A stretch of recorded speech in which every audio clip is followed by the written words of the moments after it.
I ain't never seen that man with Young Boy before that shit happened with V-Roy, you see what I'm saying? It's like he using that nigga like as a face card to be around him, like to make them look a little tough, you see what I'm saying? Who popped that boy? Who stripped that boy? Who caught that boy? After sending King Von to the lobby, it looks like these Oblockians are still trying to get back. Lil Tim is out here trolling, even though it's been 5 years, and this underscore is about to get deadly again. Today, we diving deep into some real street politics that got the whole hip-hop world on edge. Before we get into this crazy story, make sure y'all smash that like button. Every like helps us grow this gang and keep bringing y'all the realest content. To understand how we got here, we need to go back to November 6, 2020. That's the night King Von unfortunately got smoked outside that Atlanta hookah lounge. Lil Tim Wando Rando's homeboy was the one who pulled that trigger in what he claimed was self. The courts agreed. Charges got dropped. But the streets never forgot. And they damn sure never forgave. For 5 years, this beef been simmering on low heat. NBA YoungBoy been taking shots at Oblock through his music. Lil Tim been moving around with YB like he, untouchable. And Oblock been plotting in silence. But fam, what happened this week just turned that simmer into a full boil. Let me paint the picture of how deep this goes. King Von wasn't just any rapper. This dude was Oblock royalty. He came up under Chief Keef's wing. But Von had something different. While Sosa was making drill music, Van was living it. Dude had multiple bodies on his record, and the streets knew his name way before the music industry did. When Von died, it wasn't just losing an artist. Oblock lost their general, their voice, their hope of making it out the trenches. Here's where it gets crazy. NBA YoungBoy just dropped this freestyle called Zero IQ, and this track is straight disrespectful to King Von's memory. But Lil Tim, this dude took it.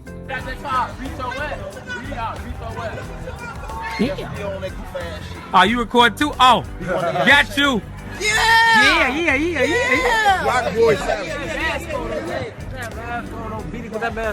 This dude took it to another level. He hopped on TikTok, posted a video of himself vibing to the song, and started rapping along to the most disrespectful bars, lyrics that got everybody heated. Who popped that boy? I'm him. Who starts that boy? I'm him. Who popped that boy? Stretch that boy. Who caught that boy? I'm him. You got on that plate that's smoking like that. This ain't no subliminal. Lil Tim was straight up bragging about killing King Von on social media for the whole world to see. The audacity of this goofy is unmatched. For real. But here's what really got the streets talking. The timing. Lil Tim posted this TikTok on November 6, 2025. The exact same date King Von died. But 5 years later, and get this, that same day, November 6, 2025, Lil Tim's grandfather passed away. Same date, 5 years apart. The internet went absolutely crazy when people started connecting these dots. Now, let me break down why this TikTok hit different than all the other disses. See, up until now, most of the shots been thrown through music. Subliminals, metaphors, coded language that gave artists plausible deniability. But Lil Tim just threw all that out the window. He looked directly into that camera, rapped those bars word for word, and made sure everybody knew exactly what he was talking about. The video itself was calculated to. Tim wasn't just randomly vibing to the song. He was in what looked like a studio or professional setting. Good lighting, clear audio. This wasn't no spontaneous moment. This was planned content designed to get maximum attention and disrespect. Now, Muna Aki from Oblock wasn't having none of this disrespect. This dude been one of the most vocal Oblock members since Van passed, and he immediately took to social media to address Lil Tim directly. Iki called out Lil Tim for using King Von's death as a face card to stay relevant and questioned why he only started hanging around NBA YoungBoy after the Von situation. Interview. In the FYBJ main interview that has been circulating, Manai made it very easy to understand. Before the incident involving Von, I had never seen that man with Young Boy. I ain't never seen that man with Young Boy before that shit happened with V-Roy, you see what I'm saying? It's like he using that nigga like as a face card to be around him, like to make them look a little tough, you see what I'm saying? Okay. That's how I look at it, but I ain't really like. So if it was something, it ain't much I can say because I'm still I'm working on my way up and shit, you see what I'm saying? I ain't. If my time gonna come, it's whatever, but it's just that shit, like that specific shit like that. He makes them appear a little tough by utilizing that as a face card. Ike wasn't merely discussing the music either. He criticized Lil Tim for moving since the shooting, writing songs about it, boasting on stage, and behaving like a street legend while, in Ike's opinion, the police were involved. You're off. Dude, it's not like you did something on the streets and left it there. You like Lil Tim, don't you? Because do you comprehend the entire circumstance? I get it, but it's like, okay, you did what you did. Alright, since I heard that many others outside of you were receiving it, not that you were shut off. No. Some people claim that he did things like no, but if he had to defend his people, he would act as any street underscore would, but it's like, okay, you did what you did. That's awesome. Okay, boom, it involved the cops. You're off. Dude, it's not like you just left it on the streets after doing some street underscore. That on some police concurrently. Do you understand what I mean? Similar to it's hardly the same as doing some street underscore and having your mother know you did it. Is it? You claim to have done some street underscore, yet your name appears on the streets like your name ring or something. Okay, however, that underscore engaged the police. However, I don't like the way he approaches things. Similar to how he's flexing, and don't pretend that he merely got off the hook after doing some underscore. Like, off that bro. It's not like it's some that I can't even describe. However, I don't like how certain the way some is moving bothers me. However, Buki's reaction went beyond simply criticizing Tim's reliability. He questioned the entire story surrounding that Atlanta night. The situation wasn't as clear-cut as Tim and his followers had claimed. According to Ike and other They're like, damn, what happened to Bert? I'm like, damn, what happened to your mans? All that woofing on the net, they got your mans.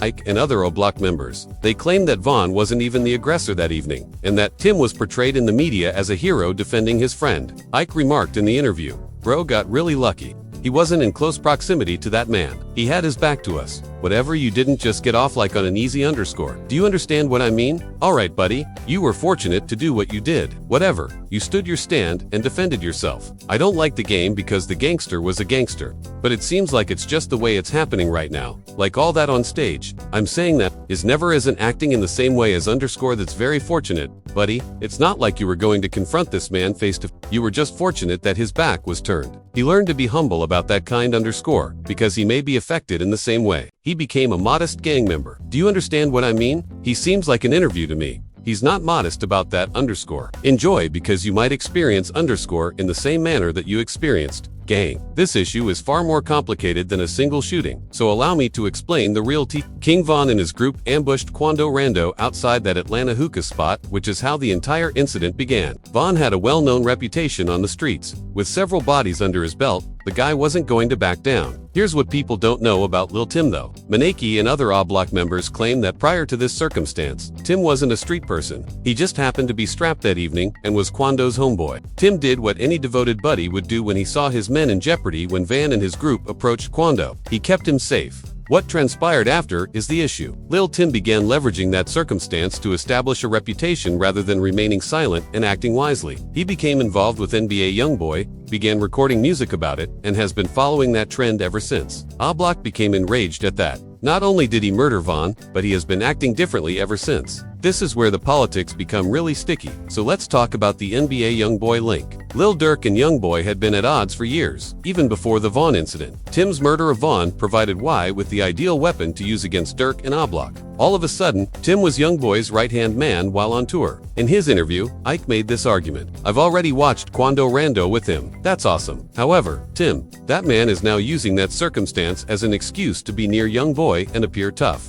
This place has complicated street politics. YoungBoys for KT label signed Quando Rando, and the two have a long-standing relationship. However, Tim was simply Quando's Savannah homeboy who gained notoriety after spending one night in Atlanta. After TikTok dropped, there was complete chaos. The video received thousands of comments and millions of views in a matter of hours. While YB fans supported Tim's right to speak his truth, Vaughn fans bombarded the comment section with insults and threats. However, the involvement wasn't limited to random fans. Members of Oblock began sharing their own reactions on TikTok, Twitter, and Instagram. Some others shared old King Von videos. Others sent Tim cryptic notes that appeared to be direct threats. An Oblock member tweeted a video of himself listening to Van's music with the remark, "Long live, Mark, long live Vaughn," which was the most telling response. "We don't forget anything." It was an obvious message. Regardless of the court's ruling, Oblock still views this as an open matter. The NBA YoungBoys camp has remained silent about the entire matter, although YB hasn't addressed the Oblock threats directly. People close to him claim that he has been stepping up security for Tim and his team. This is when things start to become extremely eerie. So let's speak about the situation on November 6th. On November 6, 2020, King Von passed away outside the Monaco Hookah Lounge in Atlanta at around 2:22 a.m. Lil Tim's grandfather died on November 6, 2025. 5 years later, the internet began making connections right away. Fans of Von have said that this is evidence that their men sought justice from the afterlife. They call it cosmic justice and Van's retaliation. pointing out that Tim posted that offensive TikTok on the same day his grandfather passed away. Tim's allies have been attempting to minimize the connection, claiming that people are overanalyzing it and that it is merely a coincidence. However, given how strategic Tim has been with his social media presence, the timing is definitely unsettling. Further investigation has shown that Tim was allegedly raised by his grandfather following the death of his parents. People believe that some kind of spiritual equilibrium is being restored because he killed Vaughn on the same day that he lost his grandfather. The streets of Chicago have responded quickly and forcefully. Several Oblock affiliates have started sending Tim strange messages that appear to be direct threats. Some people have begun sharing old King Von videos with the comments, "We're still here and we're coming."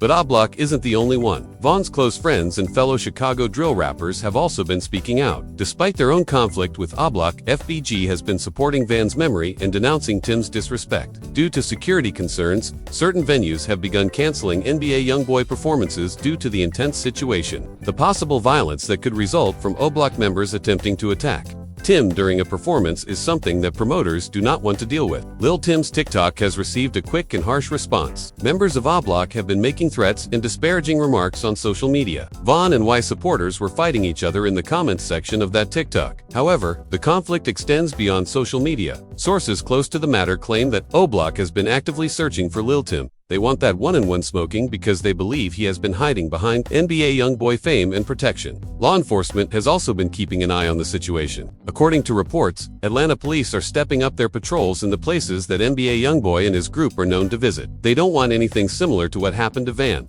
The music business has also been keeping a careful eye on this scenario. Record labels have been debating whether it is worth the risk to retain performers who are embroiled in ongoing feuds, as well as artist safety. According to some industry insiders, Tim's TikTok may have gone too far, and even the music industry won't stand for it. This instance demonstrates how social media has fundamentally altered the game. If you had a beef back then, you kept your lips shut and dealt with it on the streets. Dudes are now boasting about their physique on TikToks and asking why people want them dead. Lil Tim could have lived his life, taken his money from the Y organization, and remained silent. Rather, he decided to continue prodding the bear, which is now prepared to retaliate. Oblock doesn't tolerate disrespect, especially when it comes to King Van's legacy. The absurd thing is that this beef is most likely going to last forever. Van's passing set off a cycle of violence that has persisted for the past 5 years. And each time someone believes that things are getting better, something like this TikTok occurs, reigniting the whole thing. This also draws attention to the larger problem of young black guys being consumed by street beef and drill music. Van passed away at the age of just 26. Tim is also still quite young. These guys might be starting companies, starting families, and improving their neighborhoods. Rather, they became entangled in violent cycles that began before they were even born. This whole thing is ultimately tragic. Family. If King Von had stayed off the streets, his life would have been different. He was a gifted artist. Lil Tim was merely defending his friend, but now he will always be targeted. Members of Oblock, such as Muna Aki, believe they have a duty to uphold the honor of their fallen troops. There could be more to the November 6th relationship than just a coincidence. I'll let you all make that decision. However, I'm positive that this TikTok has made Lil Tim the most sought-after man in Chicago. And Oblock isn't the kind to move on. This meat has been developing for 5 years, and it doesn't appear to be slowing down. Every song, every social media post, and every disc simply fuels the flames. The question is not whether something will occur, but rather, when. What are your thoughts on this circumstance? Is Lil Tim simply using his right to free expression, or was he wrong to upload that TikTok? What about that connection on November 6th? Is it a coincidence or anything else? Please share your opinions in the comments section below. If this breakdown improved your understanding of the scenario, don't forget to hit the like button. To ensure you never miss when we turn down the heat, subscribe for more exclusive street news and enable notifications. Keep it 100 and be careful until the next time. Tranquility. Till the next time. Tranquility.